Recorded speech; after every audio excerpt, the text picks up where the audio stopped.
কল্পনা করুন রাতের আকাশে অগণিত নক্ষত্রের মায়াবী আলো।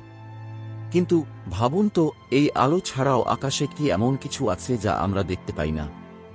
এমন কিছু যা আমাদের চারপাশে বিদ্যমান কিন্তু আমরা একে অনুভব করতে পারি না। হ্যাঁ, আজ আমরা কথা বলবো সেই অদ্ভুত রহস্যময় ব্ল্যাক ডার্ক ম্যাটার বা অন্ধকার পদার্থ নিয়ে। এটি এমন একটি বিষয় যা পৃথিবীর সেরা বিজ্ঞানীরাও এখনও সম্পূর্ণভাবে বুঝে উঠতে পারেননি। ধরুন, আমাদের এই মহাবিশ্ব আসলে একটি বিরাট ধাঁধা। এই ধাঁধায় রয়েছে গ্রহ, নক্ষত্র, গ্যালাক্সি এবং আরও অনেক কিছু। কিন্তু বিজ্ঞানীরা বলছেন যে এই দৃশ্যমান বস্তুগুলো মিলিয়ে পুরো মহাবিশ্বের মাত্র 5%। বাকি 95% কিসে গঠিত? এখানেই আসে ব্ল্যাক ডার্ক ম্যাটার।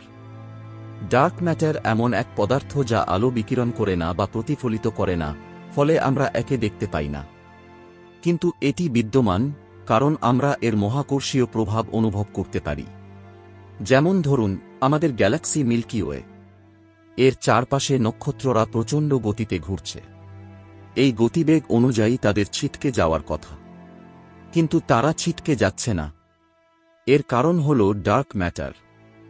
এটি এমনভাবে একে ঘিরে রেখেছে যেন অদৃশ্য এক জালের মতো আমাদের গ্যালাক্সিকে ধরে রেখেছে। কিন্তু শুধুমাত্র ডার্ক ম্যাটারই নয়, আরেকটি শক্তি আছে যার নাম ডার্ক এনার্জি। মহাবিশ্বের 70% এই ডার্ক এনার্জি। বিজ্ঞানীরা মনে করেন যে এই শক্তিই মহাবিশ্বকে ক্রমাগত প্রসারিত করছে। একদম রহস্যময়। আমরা জানি না আসলে ডার্ক এনার্জি কি এবং এর উৎস কোথায়। ডার্ক ম্যাটার সম্পর্কে প্রথম ধারণাটি আসে 1930 সালের দিকে, যখন সুইস জ্যোতির্বিজ্ঞানী ফ্রিটজ জ্যাকি আবিষ্কার করলেন যে গ্যালাক্সিগুলি একে অপরের সাথে যে গতিতে ঘুরছে তাতে তাদের ছিটকে যাওয়ার কথা, কিন্তু তারা তা করছে না। এরপর থেকে বিজ্ঞানীরা অনেক গবেষণা চালিয়েছেন। আজও বিশ্বজুড়ে বিভিন্ন গবেষণা কেন্দ্রে ডার্ক ম্যাটার নিয়ে চলছে অগণিত গবেষণা। বিজ্ঞানীরা এখনও নিশ্চিত নন যে ডার্ক ম্যাটার কি দিয়ে তৈরি। বিভিন্ন তত্ত্ব আছে। কেউ বলে এটি হয়তো নতুন কোনো কণা যা আমরা আগে কখনো দেখিনি। কেউ বলে এটি হতে পারে অতিপারমাণবিক কোনো শক্তি যা শুধুমাত্র মহাবিশ্বের বৃহত্তম স্কেলে কাজ করে। এসব তত্ত্বই আজও রহস্যময়।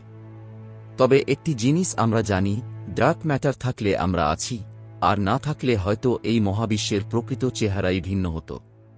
আবার ধরুন, ডার্ক ম্যাটার না থাকলে মহাবিশ্বের গ্যালাক্সিগুলি একত্রে বাঁধা থাকত না।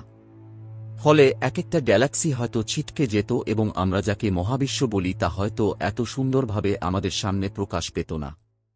ডার্ক ম্যাটার আমাদের কাছে এক বিশাল রহস্য।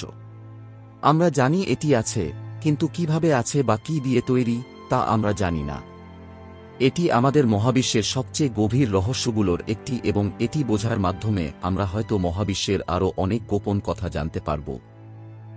মহাবিশ্বের রহস্যের কোনো শেষ নেই, আর আমরাও থামছি না সেই রহস্যের খোঁজে। সঙ্গে থাকুন এবং আমাদের সাথে রহস্যের এক অন্য জগতে পা রাখুন।